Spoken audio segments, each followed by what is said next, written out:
Alright, so I just got done watching Family Camp. I actually was in that theater right there, NCG Cinema.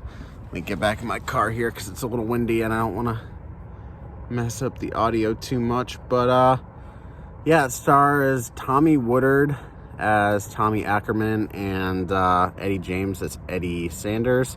And it's basically like two families end up in a camp and they're competitive and all that. And honestly, it reminds me heavily of the plot of Cheaper by the Dozen 2. But the thing that separates this from that movie is the faith aspect of the film.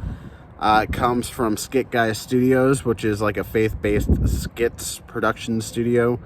And this is their full-length movie. It's almost 2 hours long. I did not stay for the whole thing because after a certain point, I was like, I know what kind of movie this is, and I don't need to see any more. So maybe that'll tell you how I feel about the movie. It's not good. They think they're really funny, and they also think they're really deep at times, but they're really not. You don't really get to know the characters that much. You just kind of jump into it. Like, Tommy shows up to church one day, and then the wife is just like, all right, let's go to family camp. I'm like, okay, I guess.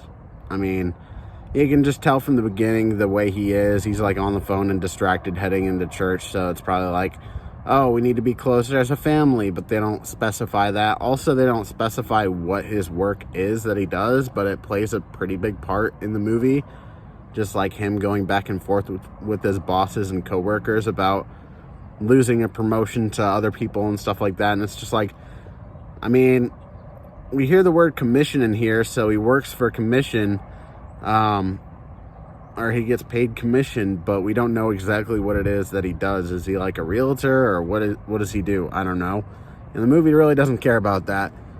The movie does just care about the family aspect and bringing the people together and having these two people at odds come together and form a friendship, I guess, or like a kind of frenemies in a way. It's not good though. It's bad. And I know I'm not the target demographic. I'm not very religious, and also I'm not a child.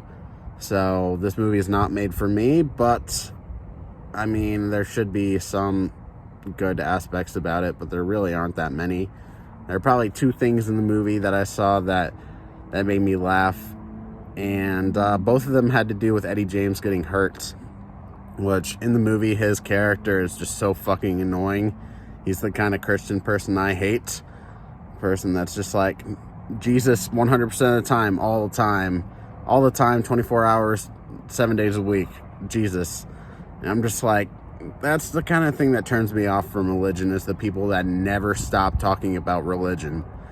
Like, and no offense if you're like that at all, no offense, but that shit just fucking, and I'm swearing too, even though this is a review for a Christian movie, I don't care. I'm technically a Christian, but I haven't gone to church in years.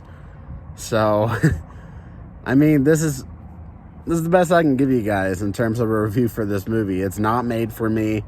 I mean, it's not made for most people because there was nobody in the fucking theater. And I don't know how this movie's going to do this weekend, but with Doctor Strange coming out last weekend, I was actually thinking on the way to the movie, it's kind of funny. Let me close the door here because it's still fucking windy. But, yeah, I was thinking on the way, it's like, it's kind of funny. Most parents would probably rather take their kid to see Doctor Strange, which honestly probably isn't for most kids. It's more of a horror movie. It's funny that parents would most likely rather take their children to see that than this movie, because parents would probably see the trailer for this and be like, I don't want to watch that shit. But I'm going to try to wrap this up in a little bit here, because, oh my God, it's so hot. It's like 80 degrees, and this car doesn't have good air conditioning, and it's a black car too, so oof. But do I recommend this movie? Not at all. No. If it's like on a streaming service and you really want to watch it, go ahead, but don't waste your money watching this movie, especially with how much money you spend taking an entire family to the movies. No, don't waste your time with this one. Like I said, they think they're really funny in a lot of parts, and then they think they're really deep in a lot of parts, and both of those statements are not true. They're not funny, they're not deep. It's a very low budget movie, and it shows in a lot of parts, and it also shows with the script. The script is not very good. But the best line in this movie for me actually is in the trailer, where Eddie James's character says, when God closes one door, he opens a Chick-fil-A. I thought that was fucking hilarious. I still think that's funny. But that's really the only redeemable joke in this movie for me. There are some slightly heartwarming moments with the family and stuff like that, but it doesn't blow me away. But the lady who plays Eddie James's wife in this movie, god damn, she is hot.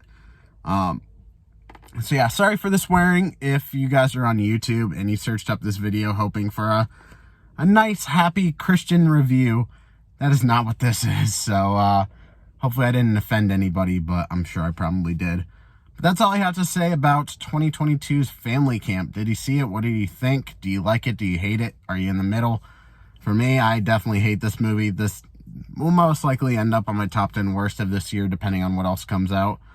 But yeah, definitely not going to be watching this again. Don't make the effort to go out and watch it. I'm going to give it a 3 out of 10. And that's me being nice to it, saying like, all right, this movie isn't made for me. But that's all I have to say about it, because I'm sweating profusely and I need to turn this car on or open a window or something, because it is so freaking hot. But yeah, for those of you on YouTube, thank you for watching, and I'll see you in the next review. For those of you listening to the podcast, let's get on to the next review.